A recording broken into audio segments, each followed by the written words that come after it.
Hello, my name is Jeremy Barnes, and today I'm going to do a quick video just talking about my most anticipated kind of ranking of MCU projects coming out in 2024. Some of these might potentially not come out this year, but in 2025, but there is a chance still, and some of them were originally supposed to come out this year, so I am still going to include them on the list. Um, so let's just start off with number one right off the bat, the only MCU film coming out this year, which is 3, and that's coming out July 26th this year. Um, I'm excited for that for plenty of reasons. One, it's kind of the first real X-Men universe movie that's going to be in the MCU, um, but it is going to be still kind of connected to the Fox universe, which is I think gonna be separate from the main 616 or Earth 1999 universe, which is the MCU. But maybe by the end of it, we might kind of see the first kind of foray into the mutants in that main timeline, sacred timeline, you could say. And it'll be a much better end, hopefully, and I am expecting than Dark Phoenix was for the Fox universe. So I'm really looking forward to see how they wrap everything up from that old age. And also Deadpool, he could kind of exist anywhere. He was already kind of in his own bubble anyway in his first two movies. Um, and it seems like they're gonna kind of bring in some TVA elements as well, some stuff from the MCU. So it's not gonna just be the Fox universe, but it's gonna be kind of a merging of many universes. So I'm looking forward to that. Number two on my list is Daredevil Born Again, which was originally supposed to come out this year, but it will probably not actually come out until 2025 due to the writers and actors strikes kind of pushing production back a lot. They did start filming, and I think they might have filmed like half of it. So if they get back to that soon, they could potentially still release it by the end of the year, but likely we won't get it until 2025. So number three is kind of like right off of that, which is Echo, and this has jumped way up on my list. Originally, it was on my 2023 list because it was supposed to come out then, but now it's coming out in just like a few days. So now that I've actually seen footage from it, I'm way more excited for it than I was originally.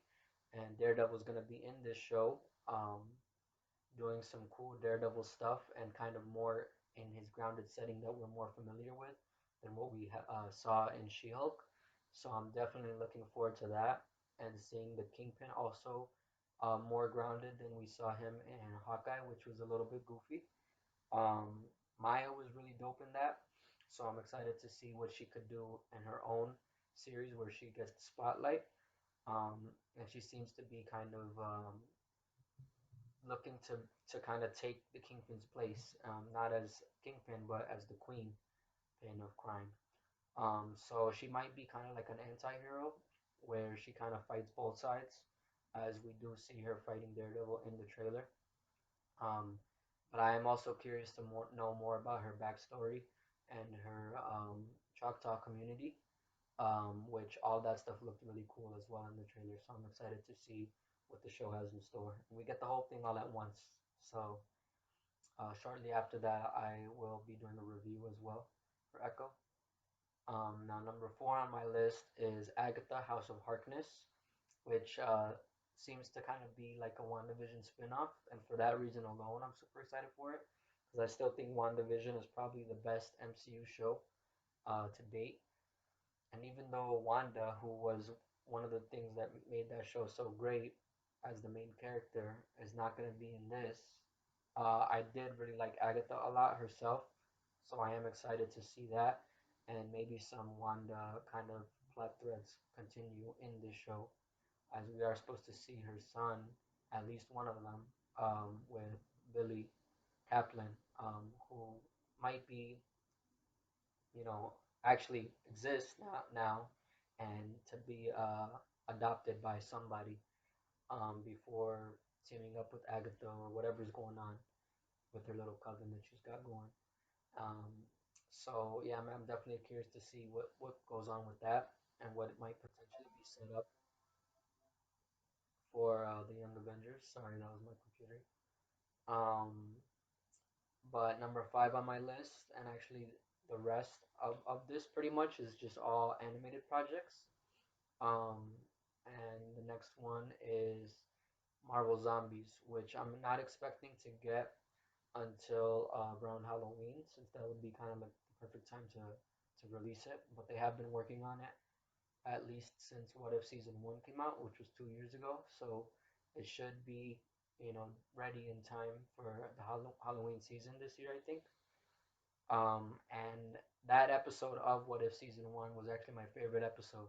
So I'm really excited to see the continuation of that story. And I don't really know much about it. I hope it is a continuation of that story and not just like a completely different story. I am obviously open to seeing like new characters and like a new side of that version of the world.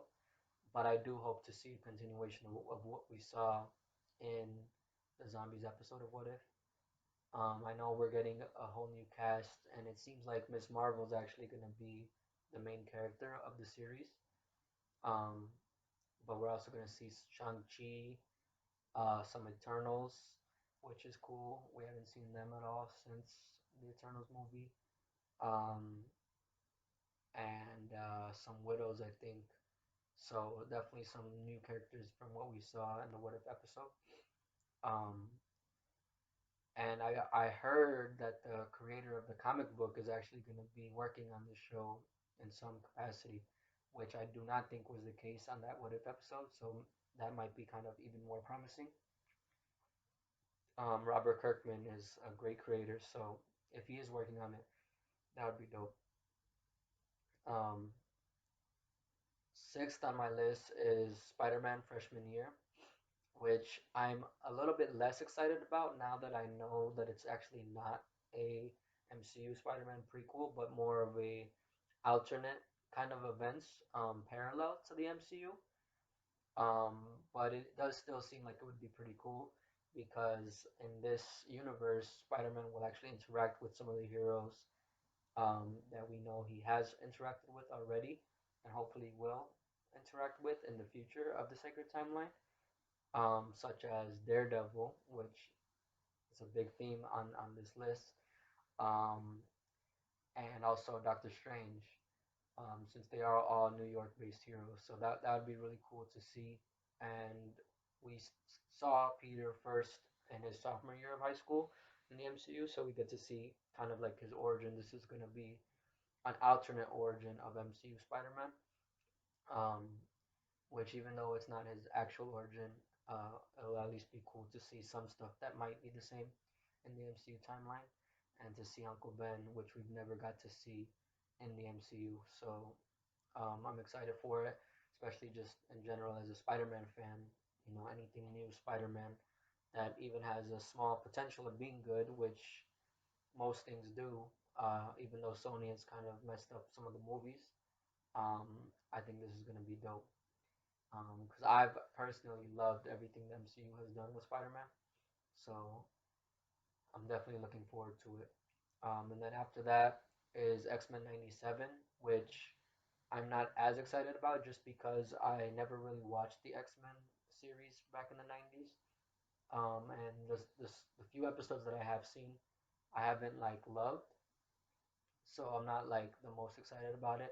But I think maybe I might like this more than the OG series because it is gonna be, obviously kind of modern. I think they're probably gonna try to match the kind of tone of the original series, but maybe with the modern mindset, it might be a little bit different. I don't know.